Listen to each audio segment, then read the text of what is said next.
Enjoin the good and forbid the evil. Stay near to the clear and far away if it's unknown. It's based on knowledge, gentleness, and patience. Let's work on doing things to get it to the next level. Enjoin the good and forbid the evil. Stay near to the clear and far away if it's unknown. It's based on knowledge, gentleness, and patience. Let's work on doing things to get it to the next level. Enjoin the good and forbid the evil. Stay near to the clear and far away if it's unknown. It's based on knowledge, gentleness, and patience. Let's work on doing things to get it to the next level.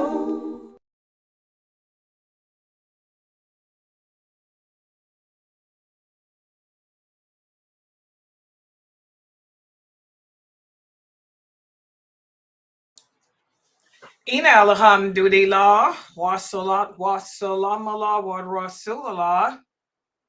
Let me make sure that everybody can hear me. I know there's. Okay, good. It works. Okay, I know there was a little lag. I want to make sure that I didn't start the class and people couldn't hear. Okay, I want to welcome everybody to my new series entitled Enjoining the Good and Forbidding the Evil.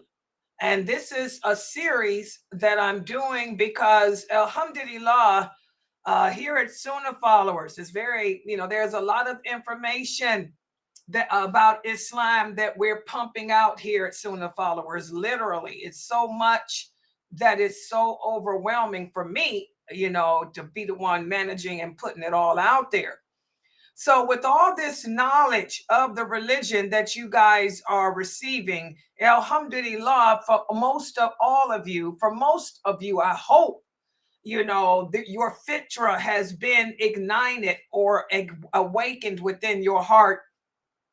And as a result, the religion is becoming easier for you to understand. Inshallah, I'm hoping that you are beginning to realize that Allah did indeed perfect this religion for us. He completed this religion. He perfected it for us. Everything that he told us that is lawful because it's good and clean. And everything that Allah told us is not lawful because it's bad and dirty. And I really hope that everybody is able to recognize that now with all the different classes, the simplicity of Islam, how Islam appeals to the natural disposition of man. That's what the fitra is. The fitra is the natural disposition of the human. It's just so clear. It's just so clear, like we talked about yesterday, when it comes to when the non-Muslims approach you and ask you about your religion. They ask you, what do we believe in? And when you break down what we believe in, they'll 9 times out of 10, they'll tell you, wow, you're not that much different from us. The same thing that King Negus, by the way, that's the same thing that King Negus told the Muslims, when Jafar was the prophet's uncle. He was the one that told the king what we believe about Jesus, what we believe about Mary. And when he recited those verses of the Quran, that's when King Negus said, the difference between us is no greater than this line. Okay? So most of the people of the book, because remember, every prophet came with the same message. And that message was to worship Allah alone and to obey him and to obey the messenger. That's the message that Abraham came with. Abraham did not come with a different religion. Let me talk about that for a minute, because this is a misunderstanding that many uneducated Muslims have today. This Abrahamic faith. There's no such thing as the Abrahamic faith. There is no religion called that religion of Abraham. Prophet Ibrahim, as Allah says in the Quran, he was a Muslim. He believed La ilaha illallah. He called the people to the same thing that Moses called them to the same thing that Jesus called them to the same thing that Noah called them to, that Jonah called them to, that David, Solomon, Adam called them to. There's no religion. Abraham, alayhi salam, he did not have a separate religion. This is why I tell you guys, you will never understand the Quran. You will never understand the Quran. You will never understand what Allah is saying in that Quran until you learn the meaning of it from the hadiths. When Allah says that the Abrahamic faith, He's not saying that he had a different religion. What he means in that verse is that Abraham was upon something that the rest of the people were not upon. His people were not upon La ilaha illallah. They were upon shirk. He called them to his belief system. And his belief system was La ilaha illallah. Does everybody understand that verse now?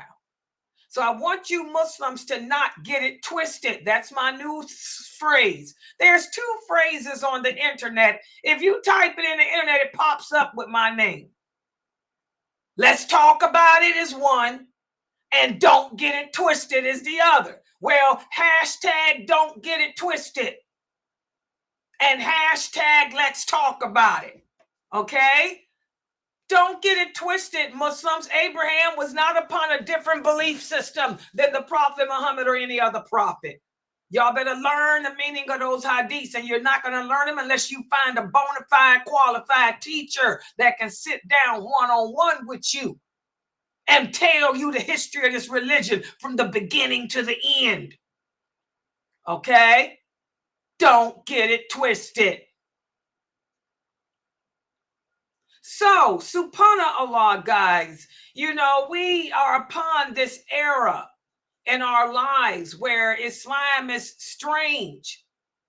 Islam has become distorted, not because it's changed, not because Allah made a mistake, not because the Prophet Muhammad called to something different than Abraham.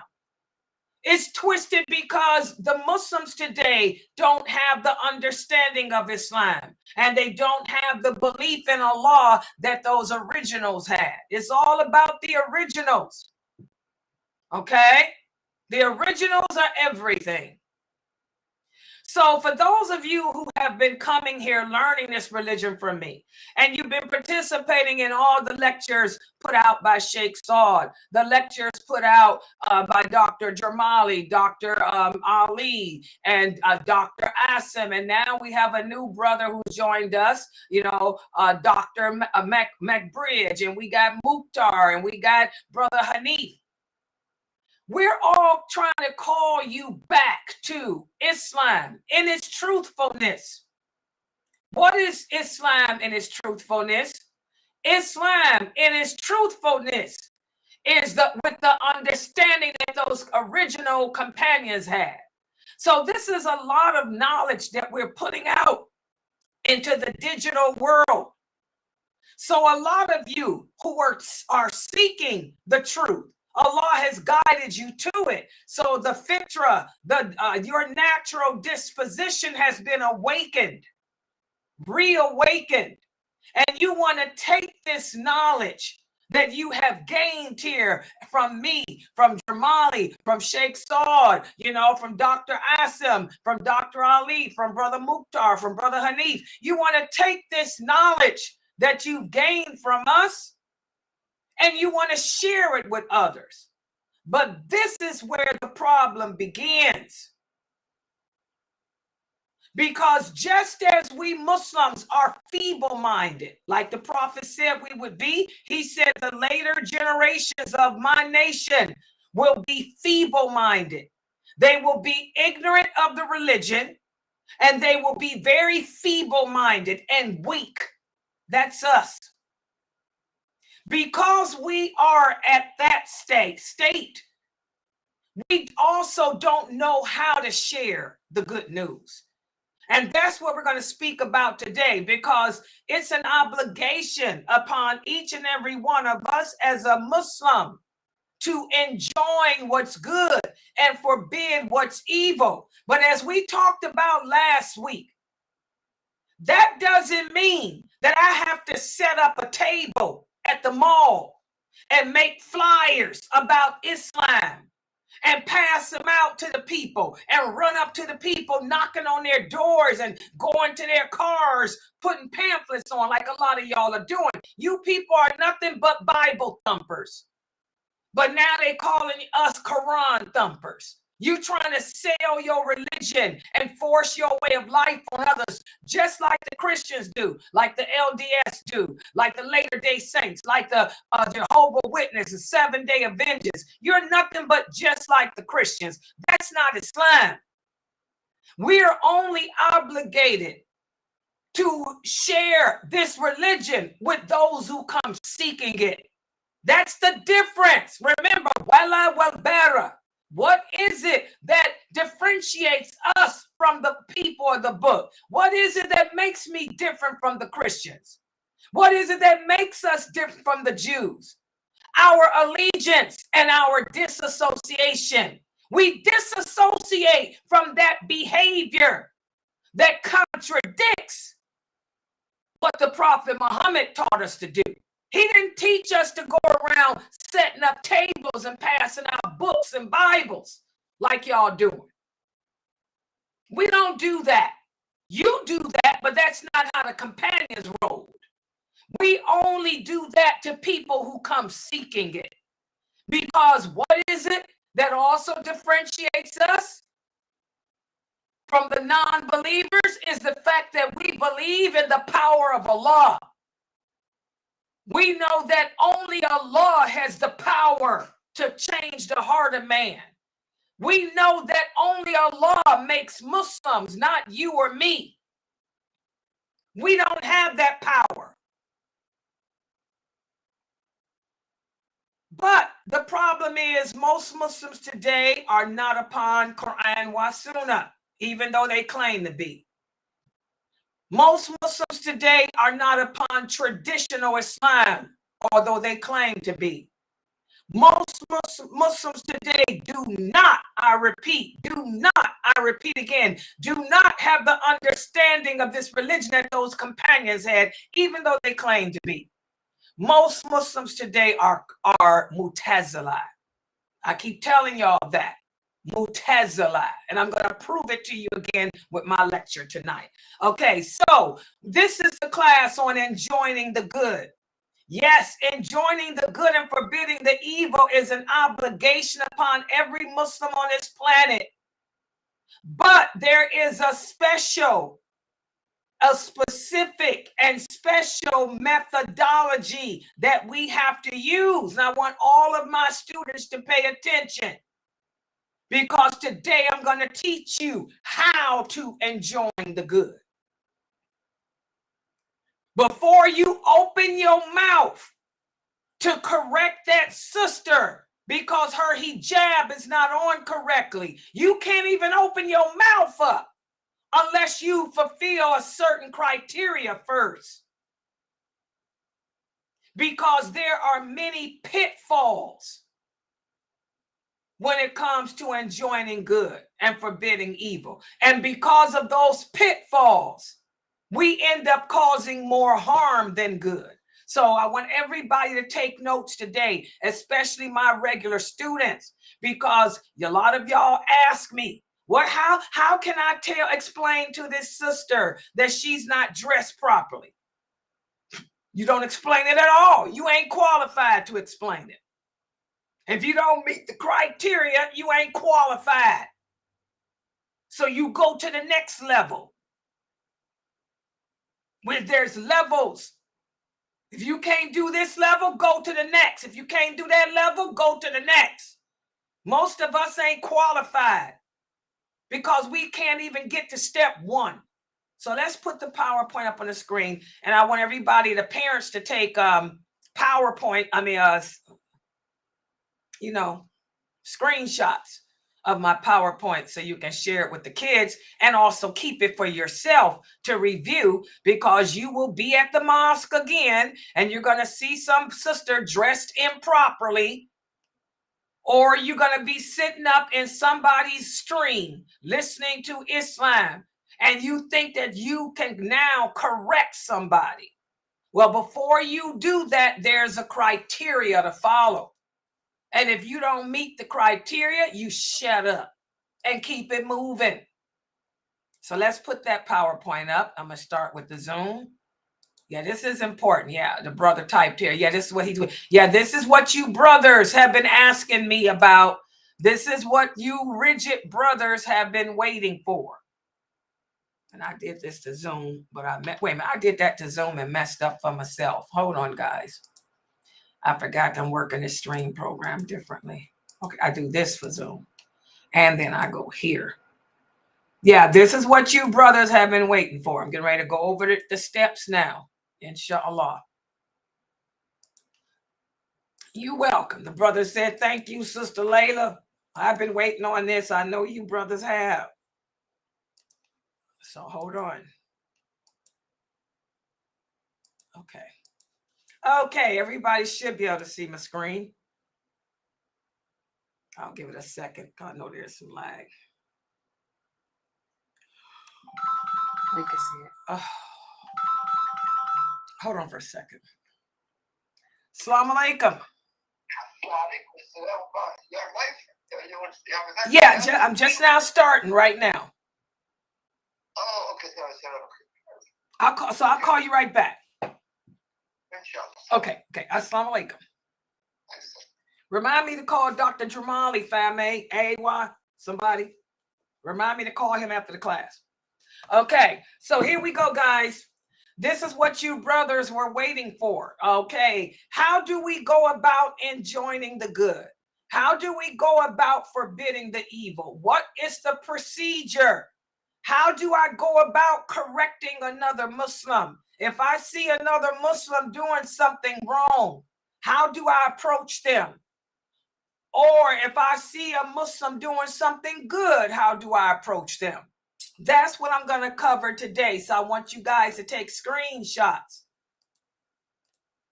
Okay, first of all, in order to approach anyone about what you think they're doing bad or what you think they're doing as good, you have to know what the good and the evil are. The Arabic word maruf. The Arabic word maruf. That means what's good, what's right. The Arabic word munkar. The Arabic word munkar. That refers to what's bad, what's wrong. And this is the problem. We don't even make it to step one. This is the first thing. Most Muslims today don't know the lawful and the unlawful. Back in the time of the Prophet, sallallahu alaihi wasallam, Mu'ad ibn Jabal, I did his mother's story. Mu'ad ibn Jabal, okay? The Prophet said, of all my companions, no one is more knowledgeable of the lawful and the unlawful better than he is. So that's why the Prophet appointed Mu'ad to be the first messenger that he sent to convey or teach the religion of Islam to a people. He sent him to the people of Yemen to teach them about the religion. He said, why? Because nobody knows the lawful and unlawful better. And when it comes to enjoining the good, when it comes to forbidding the evil, you have to know that. Muslims today, you sisters don't even know what a menses is. Most of you women listening to me are praying on your periods. And this is the curse of Allah for doing that. Most of you women don't know that you can't pray until you stop bleeding. You think that your period is determined by days, and that's not Islam. That's some man's opinion. That is not what the Prophet taught us. So if you don't even know what a menses is, and when and I don't even know how to behave on your menses. What makes you think that you can approach another woman and tell her that her makeup is haram? You don't even know what the lawful and the unlawful is. That's the problem. You brothers, you're quick to say what a woman can't do and what a woman can do, when most of you don't even know what you're supposed to be doing as a man. So this is the problem. Before you approach another Muslim, you have to be like Mu'adh ibn Jabal. You have to be like Abu Musa Ash'ari. These are the two that the Prophet first sent out as ambassadors of Islam, because they understood the lawful and unlawful. He didn't send Bilal. He could have sent Bilal as an ambassador to teach the religion. He could have sent Ali as an ambassador. He could have sent Abu Bakr, but no, he said, I'm sending Mu'adh because no one, not even Abu Bakr, knows the lawful and unlawful better than him. And I'm sending Abu Musa al-Ash'ari. So that should tell you something. Everybody's not qualified. And since everybody's not qualified, you might fall in that category. So you got to know what you're talking about first. If you ain't qualified to tell nobody what's right and what's wrong, shut up. Because they'll probably eat you up. If you come to me, Laila Nasheeba, and tell me that I'm going to hell because I got on makeup or fingernail polish, I'm going to drop you. I just might drop you. Seriously, the way we women go through PMS, the way we women menopause, the way I feel right about now, I'm telling y'all, I've been having it rough the past 2 weeks. You know, PMS.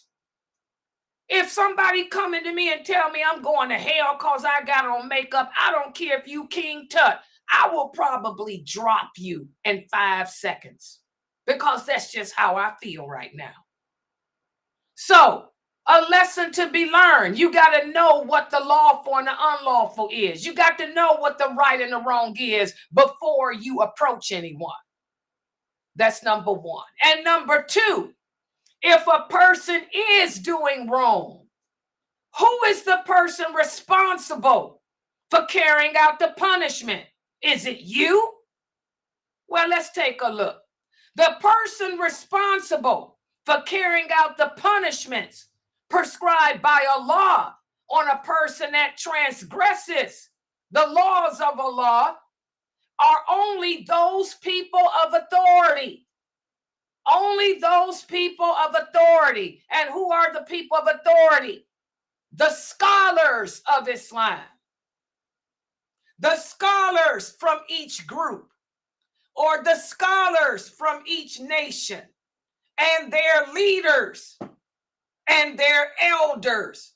They are the ones, to stand over the general population and enjoin the good and forbid the evil. So, living in America, the person who is responsible for assuring that his community of Muslims are enjoining the good and forbidding the evil is the imam of your masjid. I want you brothers to write it down. The imam, he's the person of authority in the mosque. He's supposed to be. I know living in America now, because everybody's trying to get funded by the kafir, because you got the Mutazilai out there, the Mutazilai telling you that Fi Sabilillah is not a mosque and not a school, because they're ignorant. So now that's forced a lot of these mosques to go get funding from the government. And when you get funding from the government, you got to go by the kafir's rules, which are having an executive board and making a charter. And your charter has to not be in conflict with the American Constitution and all of that. So that's why a lot of these mosques in America are run by executive boards, because they had to get funding from them. The price we pay. Well, if you are in a community that's governed by an executive board, then it's their responsibility. That's why you have to be careful putting yourself in positions of power, positions of leadership. Because if you are on the board of that community and there's a lot of munkar going on, which is evil, and the maruf is not being conducted, you're held accountable for that. You're the ones that's supposed to speak out. If there's women coming to your mosque who are not dressed properly, it's the job of the imam or his executive board to address this. Y'all understand that? And to correct it. That's why when one of the sisters in my Zoom room came to me the other day, she said, Sister Laila, how do I approach a woman at the mosque? She doesn't dress right. I told her, you don't approach her at all. Go tell it to the imam. That's the imam's job. Because number one, you ain't qualified to approach her. She ain't gonna listen to you anyway, because you just a woman. Women don't listen to other women, especially women that they don't know, that they don't think is of any stature. So it ain't your job to approach her. You got a problem with her, take it to your imam. That's his job. So we have to understand the procedure. Does everybody understand? We have to understand the procedure. And then a lot of people say, well, what is the lawful? What is good? Everything that's maruf or good is everything that Allah enjoined upon us. The prayers, fasting, giving and charity, everything that Allah commanded us to do is part of the good. Wearing hijab, covering your body, growing your beard, being clean, being beautiful in your character, being beautiful in your appearance. This is all part of the good, because everything that Allah made lawful is good and clean. It also includes having allegiance. That's where al-wala comes in. Allegiance to Allah. Showing allegiance to the Prophet in this religion. That's the good. We don't celebrate Mother's Day. We don't celebrate Father's Day. It ain't got nothing to do with worship, but it has everything to do with my allegiance. My allegiance is to the religion of Islam, and that is not from the religion of Islam. Islam doesn't teach that. Islam teaches that every day is Mother's Day. Every day is Father's Day. So we don't need one day out the year. So the good is having allegiance to the religion of Islam, to the Allah, to the Prophet, and the believers. The good also includes fearing Allah's punishment. It also includes showing patience with his qadr, his decree, understanding that Allah is in control of everything, not man. The good is obeying him and obeying the Prophet. So all the obligations, all the suggestions, all of that allegiance, the things we're supposed to have allegiance for and to, that's all part of the good. And that's the job of your imam. That's the job of your executive board, to ensure that their community is adhering to that. Everyone in the community. As for the bad or the evil, the bad is everything that Allah made unlawful. That's why I tell y'all all the time, be careful using the word haram. Do not use the word haram. Do not say something is haram unless there's a clear verse from the Quran or a clear hadith that says the thing is haram. Because the bad, the munkar, is everything that Allah and his prophet said is haram. If you say something is haram and Allah didn't, you lying on him. If you come to me and tell me that it's haram for me to wear makeup, you ain't got no verse to prove it. You're a liar. You lying on the law. You're going to tell me that makeup breaks my prayer? Who said that? You ain't got no clear verse from Allah, nothing from the prophet, nothing from the companions even that say that. So get out of my face. You're lying on Allah. You're lying on the prophet. The bad is everything that Allah and his prophet sallallahu alaihi wasallam have made for haram. That includes murder, the 10 commandments. Everything in those 10 commandments, thou shalt not lie, thou shalt not steal, thou shalt not commit sodomy, thou shalt not kill. All of that stuff is the bad. Gambling, smoking cigarettes, doing drugs, selling drugs, breaking family ties, being mean to your neighbors, disrespecting your parents. Any type of transgression against the rights of others, that's all included in what's bad. The munkar is everything that Allah made haram, and everything that Allah made haram is bad and dirty. Wearing dreadlocks, that's part of the munkar. Wearing dreadlocks is part of the munkar. Because the Prophet Muhammad sallallahu alaihi wasallam told us don't walk around with our hair twisted in knots like the jinn. That's how the jinn wear. They don't comb their hair. Okay? It also includes innovation. All actions of innovation, celebrating birthdays. A lot of y'all still do that too. Y'all don't, I know that y'all are arrogant. We're in the days of arrogance.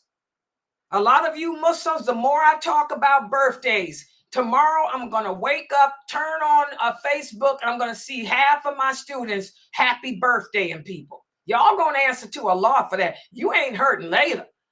All you doing is making me mention it more. And the more I mention it, the more the angels are writing it down against you. And you going to burn, baby, burn.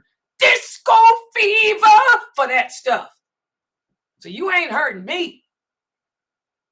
You know, innovation, like celebrating birthdays, celebrating Mother's Day, celebrating Father's Day, introducing actions of worship which Allah and his prophet did not introduce. All of that is munkar. Okay? So, the first step is, first of all, knowing what the lawful and the unlawful is before you correct anybody. Number 2, you have to remember that the duty of correction in the community falls on the leaders of the community, the imam, that board, not you. So if you see a sister doing something that you think is haram, you go and talk about it with the imam. Because maybe what she doing ain't haram and he can check you instead.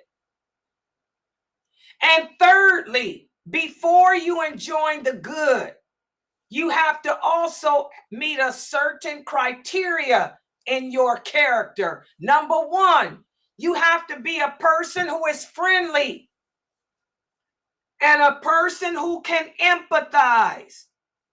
Unfortunately, most of us Muslims today, we're friendly, but we don't empathize.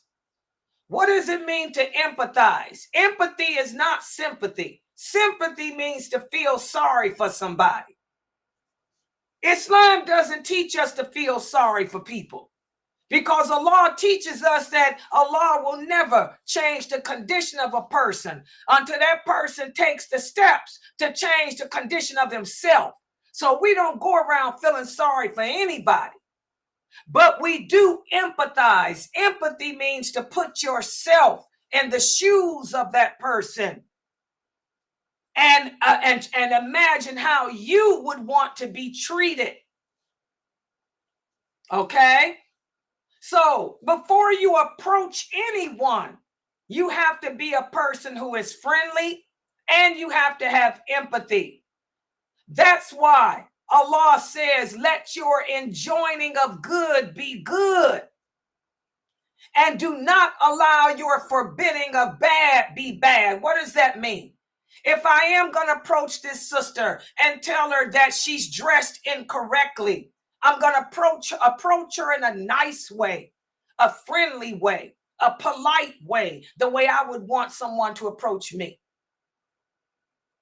And remember, I'm not going to tell her in a bad way. I'm going to tell her in a nice way that what she's doing is not correct. So you have to have the right personality. If you don't have the right personality, then you don't fit the bill. Then you can't do it. You can't enjoy the good because you'll probably cause more harm than good. The second criteria is before you approach that person, you have to weigh the pros and cons. In other words, if I say something to her about how she's dressed, is this going to cause her to rebel because she's new to Islam? The faith is not even in her heart yet. Are there more pros than there are cons in me approaching her? If the cons outweigh the pros, then you don't do nothing. You move to the next level. Y'all understand that? So there's a sister that just converted to Islam. She's new. She comes to the mosque. She dressed improperly. I asked myself, would this be a good time to approach her? I noticed that she's timid. She's very shy. She's very uneasy. Maybe if I approached her, it could scare her. It might push her out the door. So I'm going to wait. I'm not going to say anything to her. I'll wait a while to get to know her better. I'm going to wait and befriend her first and take her out to lunch or something. Get more personal with her and get more acquainted with her. And until that happens, I'm going to make dua. You move to the next level, which is making dua. Instead of saying anything to her, I'm just going to make dua for her.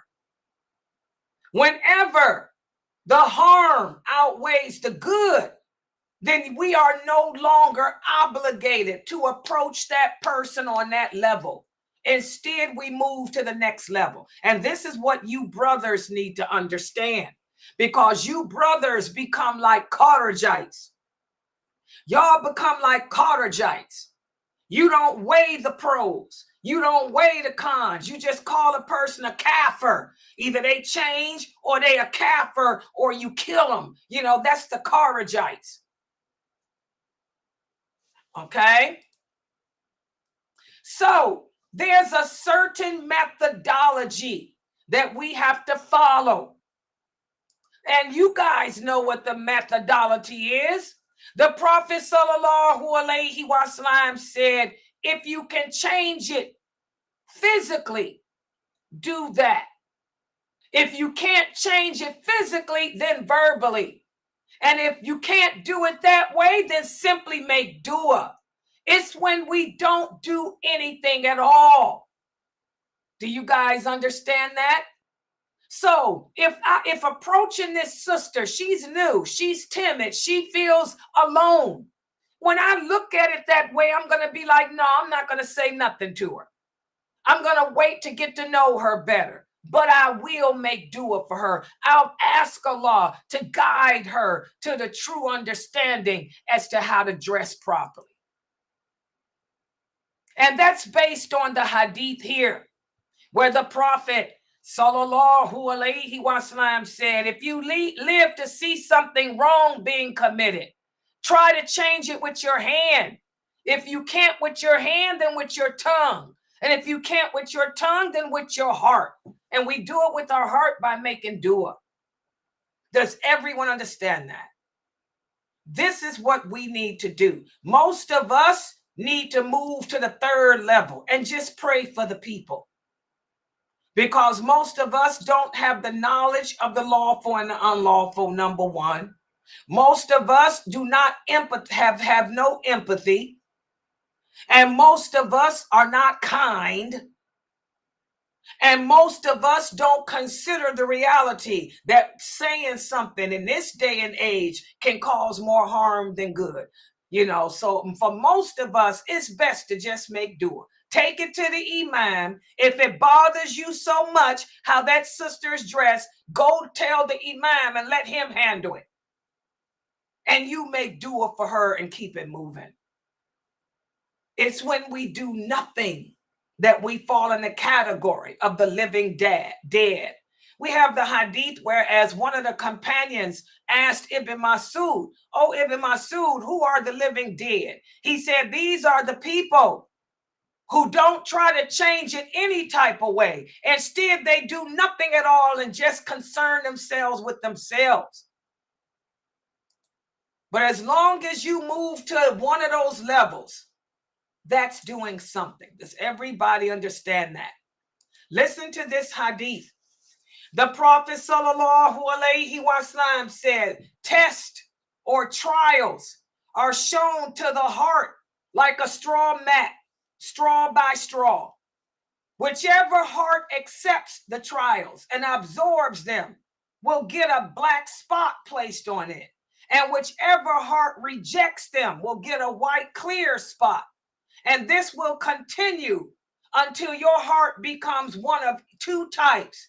Either it's a heart that's white and smooth and clear like a polished stone, which will not be harmed by further trials or tests, or it'll become a dark and blemished heart that will neither acknowledge what is right nor reject what is wrong." Okay, so, we have to understand the people are different. We're all in different levels of our knowledge, different levels in our practice. Some of us do have the ability because some of us do know the lawful. It ain't that many of us that do, but a few of us do. But unfortunately, most of us don't know what we're talking about. Most of you women, like I said, don't even know what a menses is. Y'all praying on your periods. Most of you women don't know the fiqh of dress. Y'all think makeup is haram. Y'all think fingernail polish is haram. When ain't none of that stuff haram. So ain't none of you qualified. You'll come upon the wrong person, like Laila Nasheeba, who's going through a PMS moment. You'll come up to me and say, "Hey, your fingernail polish is haram. Your prayers ain't accepted." And next thing you know, I done dropped you on the ground and you picking your teeth up. So y'all got to be careful. These are the days in which we live in. A lot of Muslims ain't got the patience for that crap no more. I know I don't. I'm a woman. We women, we have our ups and downs. I'm going through a down. Anybody come to me with some negativity, I'm dropping you. It's just that simple. I'm sorry, guys. Laila tired. Come to me with some negativity, I'm dropping you on your face. It's just that simple. So beware. And there's people out there worse than me. They'll take out something else and hurt you with it. So be careful. All right. So when it comes to enjoining the good and forbidding the evil, there's many pitfalls. And because of these pitfalls, there are two groups that have emerged. I want y'all to tell me which group you fall in. Don't tell me, but ask yourself, which one of these groups are you in? The first group does not even attempt to enjoin the good or forbid the evil. They sit around saying, "Well, all I care about is myself. All I got to do is save my soul from the hellfire." They use this verse of the Quran where Allah says in the interpretation, the meaning, "Oh, you who believe, yourselves are your responsibility. Those who go astray will not harm you long as you stick to the truth."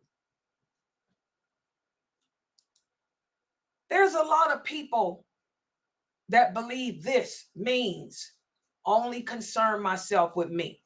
It ain't my job to tell her that she dressed wrong.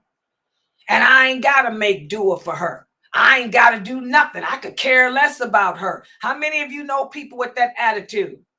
Well, Abu Bakr, may Allah be pleased with him, he had to deal with a lot of Kharijites. And by the way, this is the Kharijite way of thinking. There were a lot of Kharijites during his caliphate. And he heard the people saying this, all I care about is myself. And Abu Bakr gave a khutbah about it one day. He said, oh people, some of you, when you read this verse of the Quran, you apply it where it doesn't belong. He said, let me correct you on the meaning of it. He said, I heard the prophet say, when the people see a wrongdoer and don't try to seize him by the hand, then that's when Allah will send his punishment on everybody. Hello. So because of the Kharijites, that's why half the world is being afflicted with earthquakes. Half the world is afflicted with all kind of natural disasters like floods, earthquakes, lightning striking down on them, tornadoes. Why? Because they're not trying to change the evil. They're not speaking out against it. They're doing nothing. They're like the walking dead. All they're concerned with is themselves. Are you that group?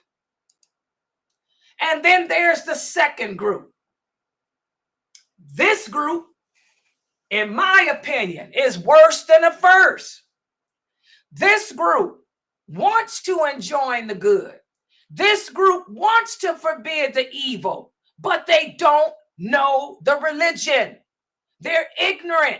They have no idea of what they're talking about. They don't know the lawful. They don't know the unlawful. They don't know the rules of marriage. They don't know nothing about immensities. They don't know how to dress, how to eat, nor do they have patience, nor do they have any type of charisma or anything else.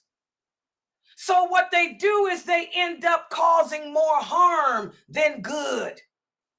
They end up creating fitna. I want y'all to pay attention to this hadith. The Prophet sallallahu alaihi wasallam spoke to the people one day. He said, rather enjoin upon one another what is right and forbid what is wrong. Do it. Because if you don't, you will see obedience to greediness, and you will find the people following their desires. You will find the people preoccupied with the life of this world and fascinated with their own opinion. Their own opinion. When he's talking about their own opinion, what they think is lawful, what they think is unlawful. And when you see a situation over which you have no power, then you say, well, I'm only going to concern myself with myself.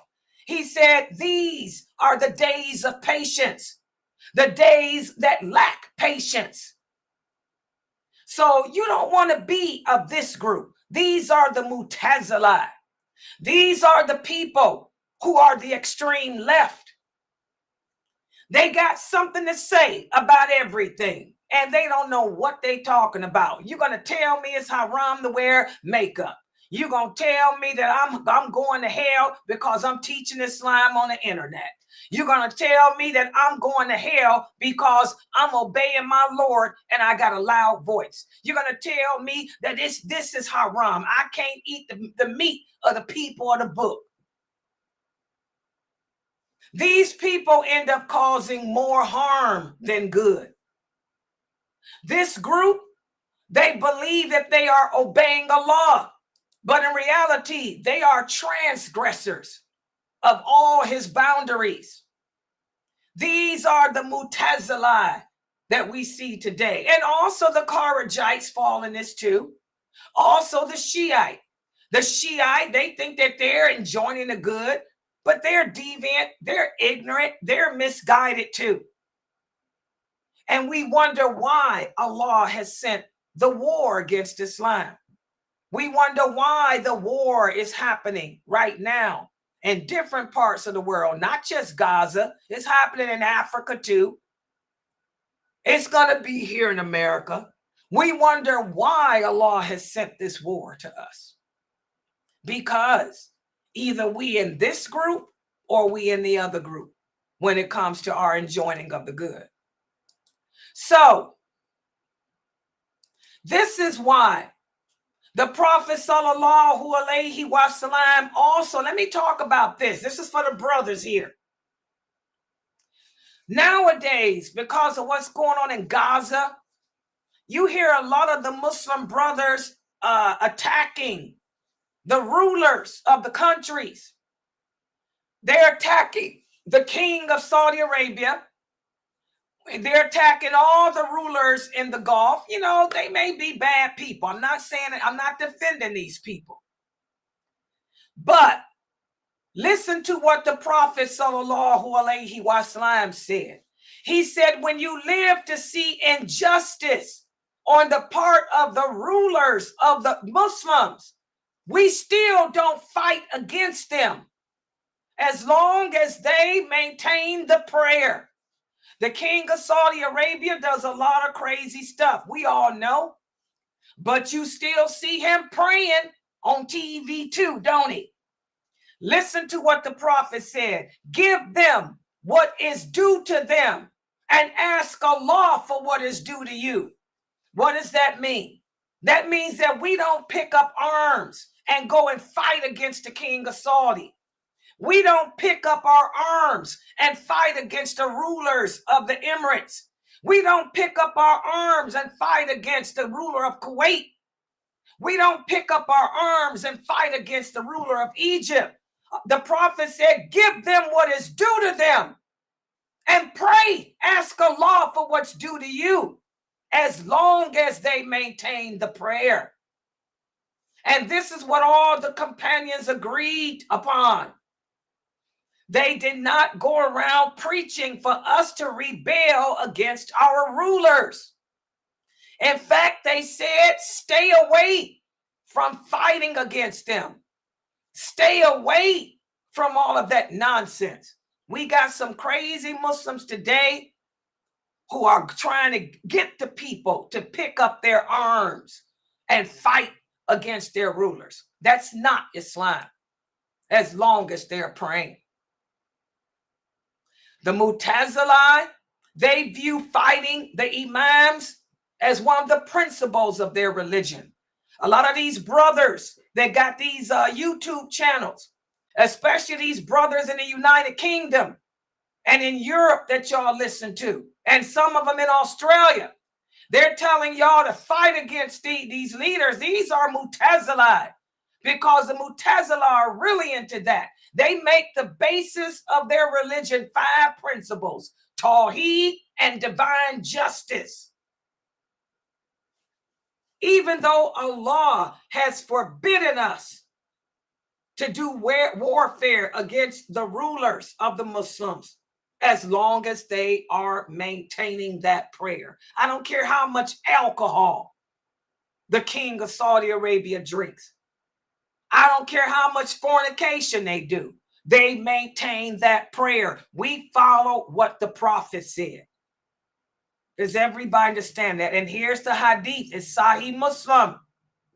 And I put that there for you brothers who are so rigid, who belong to the Mu'tazila, who are trying to encourage people to raise up and rebel against their leaders. That's not Islam.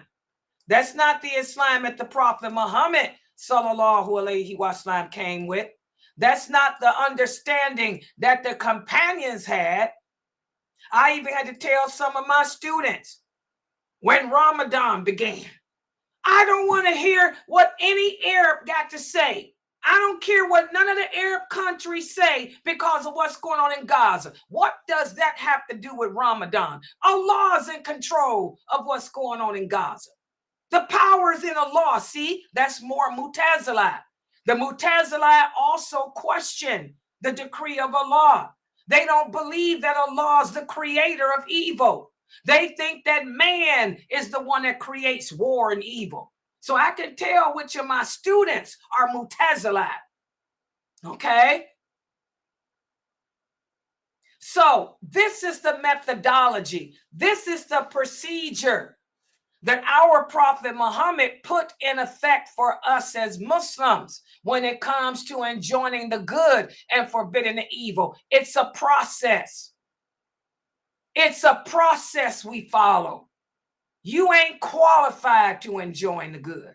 Most of you don't know the lawful and the unlawful. So since you don't know the lawful and the unlawful, you ain't qualified to open your mouth up to nobody. If you got a problem, take it to the imam of the mosque.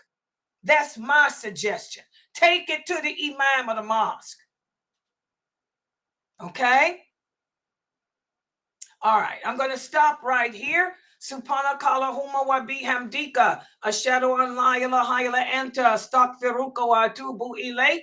Are there any questions or comments? Yes, my next class on this will be Monday.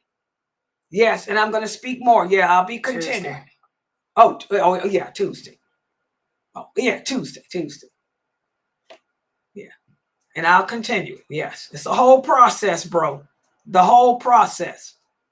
You see, you young brothers ain't even qualified to go to the first. Y'all need to keep it quiet. Make dua. The power of dua. Start praying for people. You ain't got to approach nobody. Shut it up. Make dua for that brother. Make dua for that sister. You ain't qualified. You're going to cause more harm than good.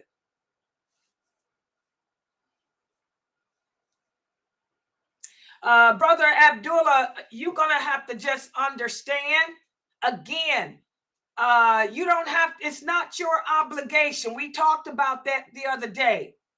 Who said that you're obligated to go to the mosque and share what I'm teaching to anybody?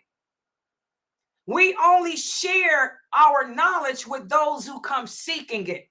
If the people in your mosque won't talk to you, if they won't give you salams, do you think that they're going to accept anything that you tell them? If the people in your mosque look down on you, they look at you as being a troll to the point that they won't even greet you, do you think that they're going to accept anything that you tell them about this religion? We only are obligated to do that to the people that come seeking the knowledge. Those brothers don't need nothing from you except your dua. What you can do is make dua. Ask Allah to change the hearts of the men in your community and make them upon Siratul Mustaqim. That's all. And the knowledge that you're learning here from me, share it with yourself and your family. Share it with yourself and your family, because nobody's going to listen to you because they already think that you're less than them. They don't give you the greeting because they're racist. We're living in a world of racism and tribalism. The masajids are filled with it. If you're African American and you go into a mosque that's Pakistani or Arabic or Malaysian, they're not going to greet you. We already know that. The racism is bad. So you don't have to share nothing with them. Because if you approach them, they're going to attack you anyway. They're going to tell you that you ain't nobody. And then they'll start talking about me. And if they come in my stream, I have to drop them. Seriously. Yeah. So you ain't got to. Yeah. Huh? Go ahead. Yeah, I was gonna say, don't forget to mention to have that ijazah signed and sent back. Oh yeah, for Sister Santisa, Pamela, Brother Abdullah. For those, don't forget, y'all, that remember that ijazah certificate I sent you guys. Sign it and then email it back to me so I can send it to the sheikh so he can have a record of it. You too, Jamila. Sign it and send it back. Yeah.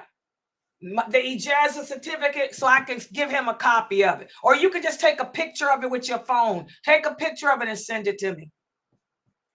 You know, y'all got my email, so that way he has to keep a record of it. Yeah, he has to have his. He wants to add it to his file, because that's how we preserve the religion of Islam. Yeah, that's my email. Yeah, I'll put them in a file.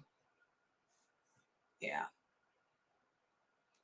Yeah, that's what I want you sisters to understand. The knowledge that you guys are learning here, you ain't obligated to share it with nobody except your family and whoever comes seeking it. If they're not asking you for your knowledge, you ain't got to share nothing with them.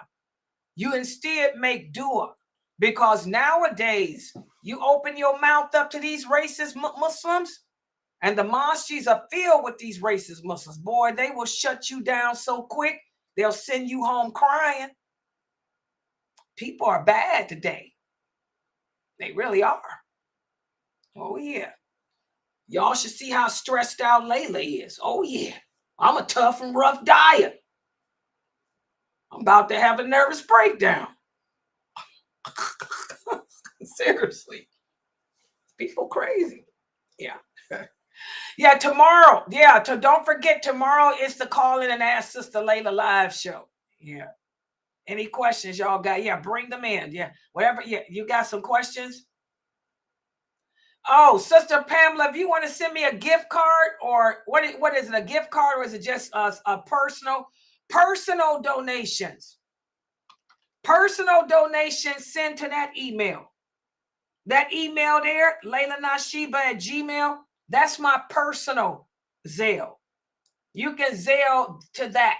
That'll go to me and not the website. The other one, Laila at Sunnahfollowers. So if it's just a personal donation for Starbucks, yeah, Zelle me. You can Zelle it. Zelle it to that email address. A lot of my and let me know when you do it. So if it's a card, if it's a Starbucks gift card, let me know. Oh, so what? Oh, you just want to send some money? What do you have? Cash App? Which one do you have?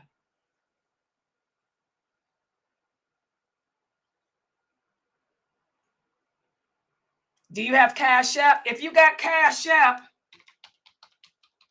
because y'all made me get one. Yep, we got a Cash App now. This is our Cash App. Just send it to Sunnah followers. There, that's Cash App.